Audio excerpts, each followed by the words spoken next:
Dis-moi, est-ce que ça te parle, cette petite scène intime? Tu viens de passer 20 minutes à composer soigneusement une story. Tu relis, tu modifies un mot, tu changes le filtre. Puis, dans un moment de doute, tu effaces tout. Ou pire, tu la sauvegardes en brouillon ou visible par moi seul. Ce n'est pas qu'une simple hésitation. Ce petit geste, apparemment anodin, est le point d'entrée d'une grande enquête sur la relation que nous entretenons avec notre propre voix. Qu'est-ce qui, à l'intérieur de nous, a déjà verrouillé la porte avant même que quelqu'un n'ait eu l'idée de frapper? Aujourd'hui, on va ouvrir ce tiroir à brouillon et observer avec bienveillance ce qui s'y cache. Bienvenue dans notre laboratoire de l'esprit. Ici, on ralentit, on observe avec bienveillance et on avance un pas à la fois vers une vie plus alignée. This is the Being Lab, 他序实验室，我是你的实验搭档 Cynthia. Aujourd'hui, on se penche sur un phénomène massif mais si personnel, l'autocensure dans l'expression. Cette voix qui chuchote. Et si tu passais pour une imbécile ou ta vie est trop banale pour être partagée? Alors, je te propose de mettre ce censeur intérieur sur la table d'observation. On va se demander, d'où vient-il? Pourquoi a-t-il autant de pouvoir? Et comment lui redire gentiment mais fermement de nous laisser respirer? Maintenant, entrons dans notre laboratoire des vies atypiques pour une première série d'observations. Prenons un cas que j'appelle le syndrome du brouillon perpétuel. J'imaginais, vous vivez un moment de grâce, un coucher de soleil incroyable. Votre premier réflexe est de le capturer pour le partager. Mais alors que vos doigts effleurent l'écran, l'alchimie se produit. La joie pure de l'instant se mue en une liste mentale de vérification. Est-ce que la composition est parfaite? Est-ce que cette citation est assez intelligente? Est-ce que je vais sembler prétentieuse ou au contraire trop niaise? Chaque phrase est buzzée, non pas pour être plus juste, mais pour être inoffensive. Chaque image est retouchée, non pas pour être plus belle, mais pour se conformer à une norme invisible.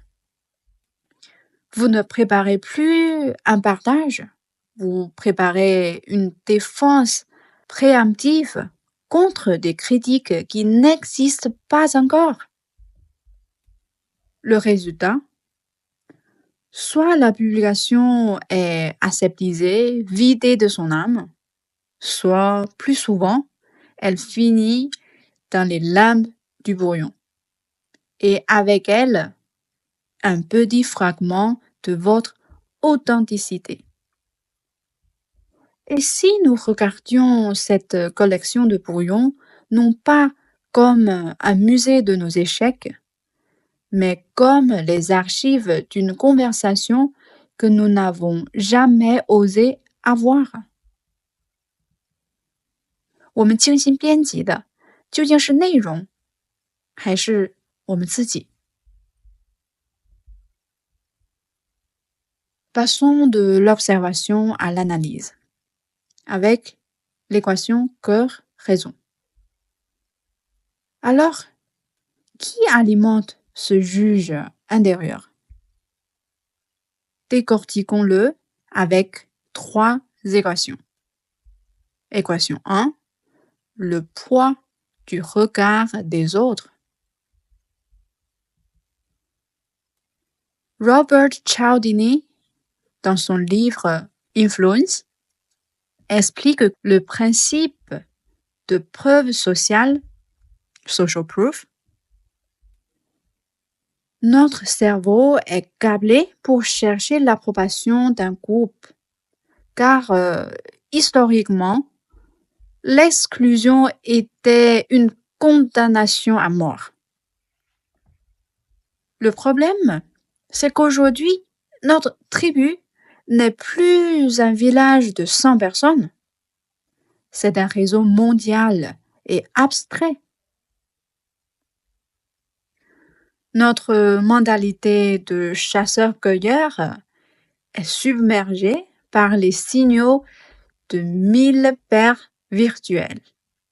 Notre autocensure est donc un mécanisme de protection archaïque, mais hyperactif, qui confond ne pas plaire à quelques personnes avec un danger de mort sociale. C'est un système d'alarme qui sonne pour un feu de cheminée. Équation 2. Redéfinir l'expression. Et si le problème n'était pas notre timidité, mais notre définition de l'expression? Susan Cain, dans La force des discrets, nous rappelle que l'expression n'a pas besoin d'être bruyante ou grand public. Elle peut être une résonance tranquille, une connexion discrète avec les quelques personnes qui vibreront à la même fréquence. Pensez à une conversation profonde dans un café bruyant. Vous n'avez pas besoin de crier pour vous connecter. Vous vous penchez simplement et votre voix trouve son chemin. Votre expression en ligne peut être la même. Un murmure intentionnel dans le bruit, destiné à ceux qui ont choisi de tendre l'oreille. Parfois, le geste le plus radical est de choisir son public plutôt que de le subir. Équation 3. La séparation des problèmes ou des tâches. Enfin, pour désarmer le juge, nous avons besoin d'un outil tranchant, la séparation des tâches. Posons-nous cette question simple et révolutionnaire. À qui appartient ce problème? Faisons l'exercice maintenant, ensemble. Ton problème, c'est exprimer ce qui est vrai pour toi. C'est ton jardin. T'en es le seul jardinier. Alors, leur problème, c'est comment ils réagissent à ton expression. C'est leur propre jardin intérieur, leur propre paysage émotionnel, sur lequel tu n'as aucun pouvoir et donc aucune responsabilité. 你的分享是你的课题，他人的评价是他们的课题。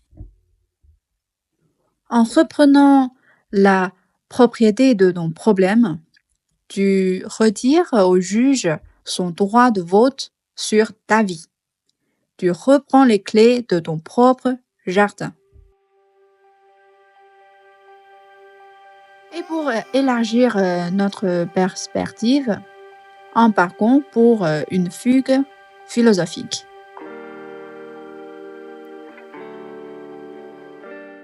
Le psychanalyste Jacques Lacan nous apporte une clé avec sa théorie du stade du miroir. Tout petit, notre identité se construit en nous, voyant refléter dans le regard rayonnant ou inquiet de nos parents.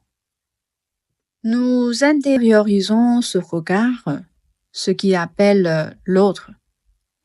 Et c'est lui qui, des années plus tard, devient le juge en nous, commentant nos posts comme il commentait nos premiers dessins. Nous ne craignons donc pas le jugement de Pierre, Paul ou Jacques. Nous craignons de décevoir cet autre intérieur.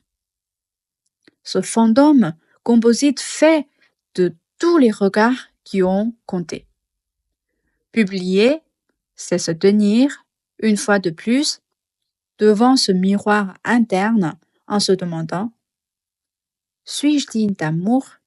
Suis-je assez bien?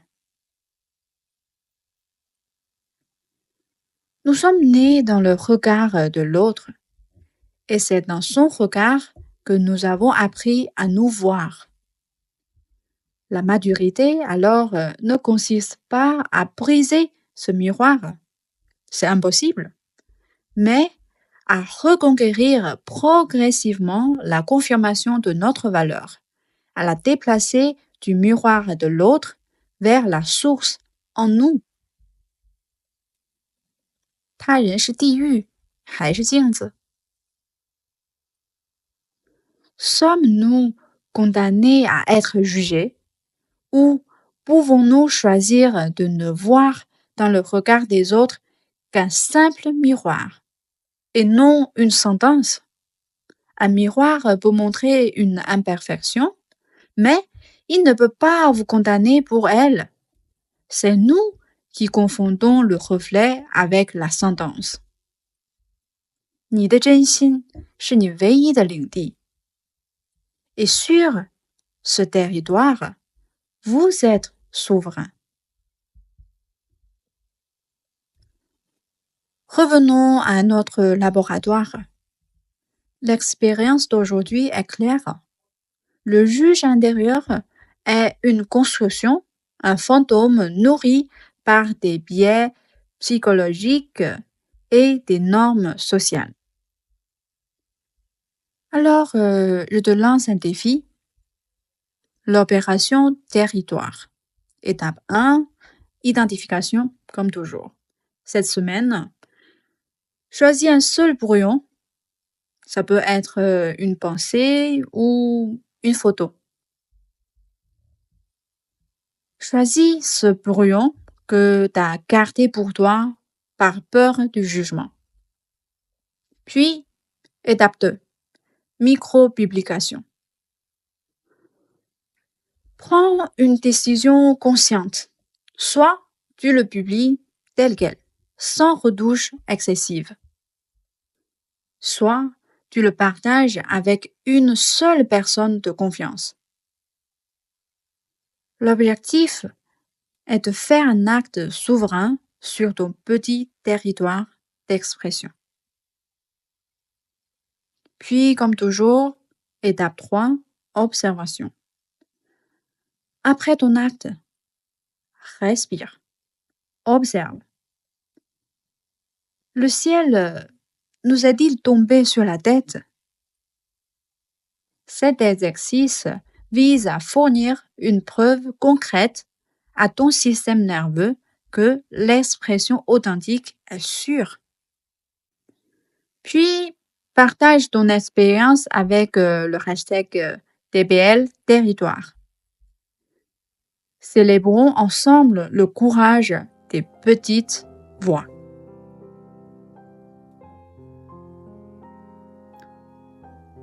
Enfin, je pense que je voudrais dire, notre voix n'a pas besoin d'être parfaite pour être légitime.